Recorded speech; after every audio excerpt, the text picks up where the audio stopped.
get. We'll get to Cam Newton in just a second, but first, a little pro basketball in France. DJ Steffens with the trampoline. Boom. God up, man. Why is he playing in France? I mean, that is... Nice. Great timing on that rebound.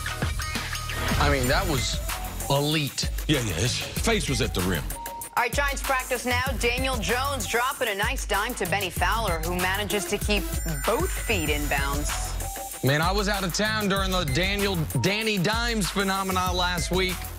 Everyone getting all hyped up, excited over a few preseason games, see? Where you been, Nick? Man, it's been going on for a month, man. All right, here we go. Best video of the day. Check this out. 8-year-old behind the back twice before taking it to the house. Oh, he does go behind the back twice. That is, I mean, that's the greatest tackling I've ever seen, but this is. Yeah, that's awful cute. He couldn't play against my team. If I'm coaching the red team, I'm going to wrap him. I'm going to tell guys, just tackle the football.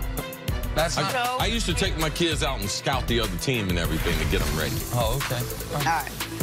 Moving on to the latest now with Cam Newton. He sprained his left foot in last Thursday's preseason game against the Patriots. Yesterday, he was back on the practice field for the second straight day. Cam was finally healthy after offseason shoulder surgery. Head coach Ron Rivera said he has no doubt Cam will be ready to go in week 1. So, CeCe, what do you think the biggest key will be for Cam to have a good year this season? Well, it's fairly obvious the way he was struggling as far as the pass protection against New England in that last preseason game, that everything is really predicated on that offensive line. Can they be an average offensive line? Because Cam will be able to maneuver if they're an average offensive line. I believe their passing attack will be much improved, and that means DJ Moore's got to be able to step up in his second season after being a first-round pick last year. Curtis Samuel's being the second pick from 2017. He should be more adapting to being a wide receiver compared to being a running back / trying to be a wide receiver. But that offensive line is the #1 thing. Their running attack, Christian McCaffrey coming out of the backfield, fantasy football, if you can get him, get him. He's going to be one of the most explosive players. They're talking about resting him a little bit, but you can expect him to challenge 1,000-yard rushing, 1,000 yards receiving, but everything starts with that offensive line. I believe their defense will be a top 10 defense.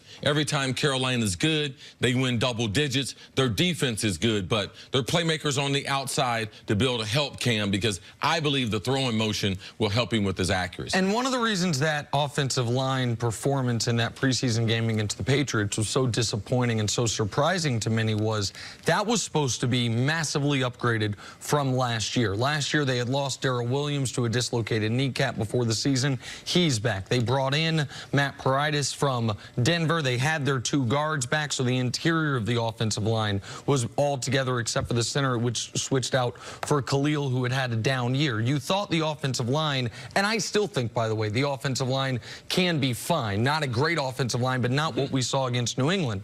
And if that's the case, this Panther team absolutely should be able to get back to the playoffs and potentially win that division. We talk a lot about their 6-2 start last year, but it wasn't just the 6-2 start. If you dig into those nerdy numbers you make fun of me for, Jenna, the Football Outsiders DVOA, where they talk about ranking the best teams, midway point of the season, the Panthers were the 3rd best team in the NFL, with the 5th best offense in the NFL. So before Cam got hurt, this didn't just look like a team that could win 10 games. It looked like a team that could compete with the Saints and the Rams to be the best team in the NFC. With Cam playing really well. Well, that's the other part of it. You're absolutely right. Cam was having, according to those same advanced numbers, the best season of his career, better than the first half of that MVP season even, and then it all fell apart. Now, their defense last year that you said, when they're good, they have a top 10 defense. Second half of last year fell apart, but I think they addressed it. They brought in Gerald McCoy. They brought in Bruce Irvin. They drafted, Brian Burns from Florida State as a pass rusher. They all of a sudden should be back to Panthers football on the defensive side of the ball with Eric Washington as the D coordinator. So I think what happened against the Patriots was an aberration. I think what we saw from Cam the first half of last season, we will see throughout this season. I'm very high on the Panthers and Cam this year, assuming DJ Moore does what you're talking about, which is give Cam his his first true #1 option since Steve Smith was there early in Cam's career. It feels like there's a lot of they'll do well, assuming, you know, Samuels and Moore play well, assuming Greg Olsen stays healthy, assuming that shoulder doesn't bother him, the throwing motion, he's up to speed with that, assuming the offensive line is improved, assuming there seems to be a lot of if-then. Do you feel comfortable, though, with the people and around Cam Newton right now going? Well, I'm concerned about Cam's health. That's the #1 thing. But when you look at all the top teams that we have, if you want to go back to the teams that were in the championship game, let's go to the Saints and let's go to the Rams. Man, are the Saints going to develop someone opposite of Michael Thomas? Can he handle the full load with Ingram being gone? The Rams, is Jared Goff going to make the step? Are they going to have any linebackers this year above 250 pounds? AFC, Kansas City, their defense is one of the worst all time. There's question marks about every single team.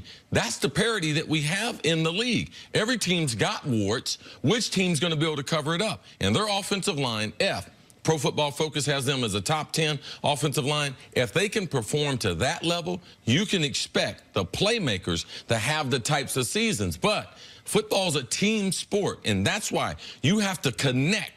There is no great offense without a decent offensive line. Look at the best offensive teams we have, productivity and points, and you'll go down and look like that's one of the best offensive lines. That's one of the best offensive lines. So that's why when we put it in those order, this has got to happen, this has got to happen. That's the story of the NFL. With all the good teams, you need a lot of things to happen. Yeah, I don't think it's so much that the good teams don't have questions as much as the bad teams don't have answers. You look at teams that you expect to be bad, there are not a lot of questions. We know Miami's going to struggle supporting Josh Rosen on the offensive line. We know that a team, for instance, the Jags, do not have quality wide receivers. Right. We know the teams that we have real concerns about don't have a ton of questions. They have a lot of answers. They're just the wrong answers. It's very rare you go into a season, even with the team you think is going to be the best team in the league, and say, man, I got no questions about. The last time I felt that way about a team was the year after the Pats went undefeated. And you went into the year saying, man, what's their weakness? And then Bernard Pollard blew up Tom Brady's knee and the weakness was exposed. So it's that the parity in the NFL is that, to Chris's point, it's hard to go into a season being like, man, that team's going to win 13 games. Somebody does it almost every year, but it's surprising. There's a reason the highest Vegas over-under going into years is usually about 11, because it's damn hard to go 12-4, almost impossible to go 13-3. So all these good teams, it's like, okay, they're 9-7, and if things go right, they're 11-5. And that's how I feel about Carolina. For Carolina last year, I think they were on their way to 11-5, 12-4. Then everything went wrong. Cam got hurt, defense fell apart, and they went from 6-2 to 7-9. All right, the news again. Head coach Ron Rivera says that Cam Newton should be ready to go for Week 1. Take a break. Coming up, does Antonio Brown need to move on from Big Ben already? That's next on First Things First.